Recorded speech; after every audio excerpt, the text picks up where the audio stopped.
เท่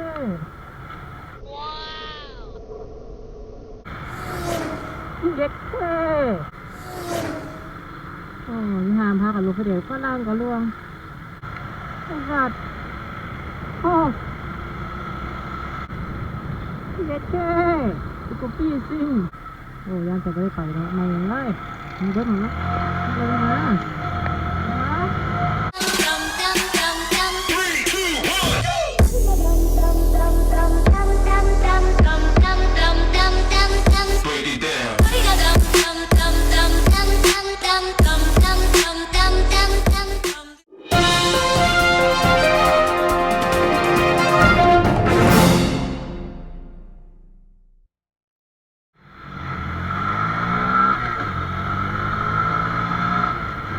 เลือกตาแล้ววะ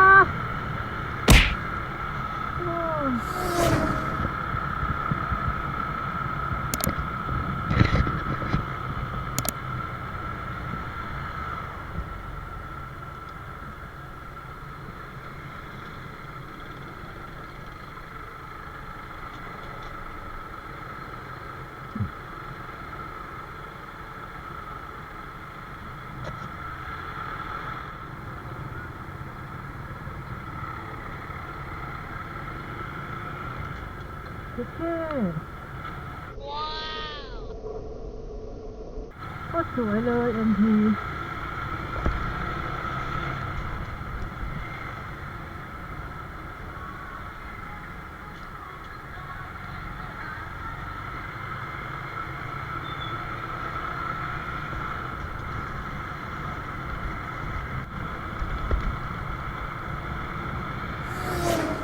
เด็กเท่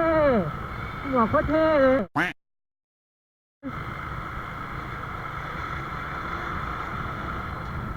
ไอ้ยไม่งามกันเลยเรียนแล้วนะ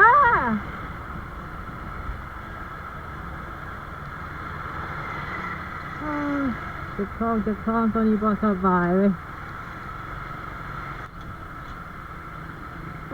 ปีเทโต้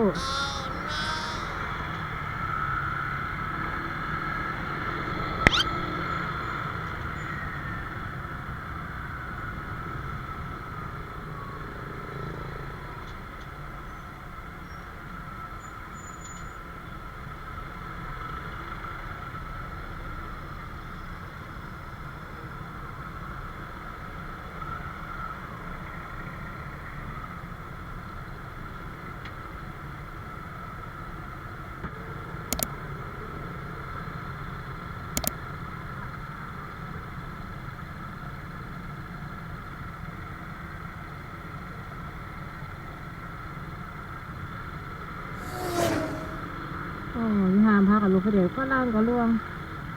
โอ้โหเมียนไปเลยเอาลวงมาไปในไหนเกี่ยวแล้ว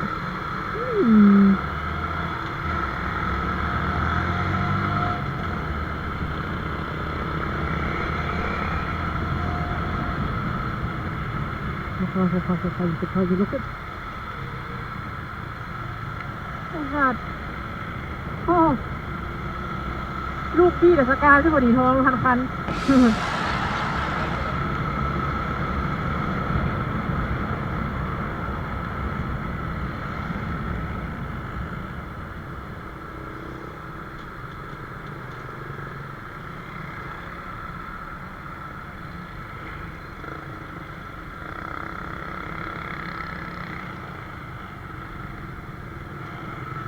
นี่เราขึ้นมาหลายวะไม่นี่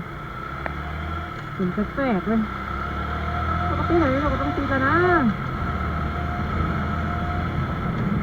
เดี๋ยวเรากลับไปล่าง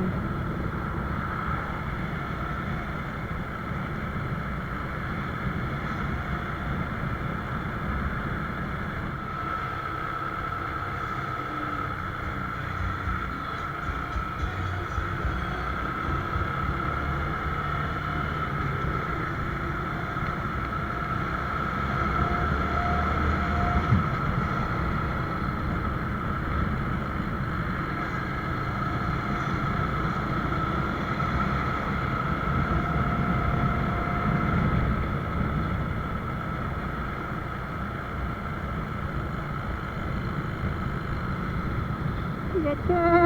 สกูปี้ซิ่ง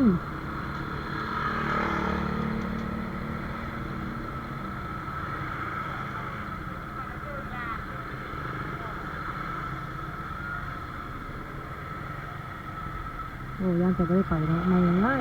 มีรถมาแล้วเลยมาเอ๊ะคนขี่ข้างมันยังเลงมาอยู่ใส่ห้างจังเขาหาไปเถิดยางนี่อารมณ์ร้อนนี่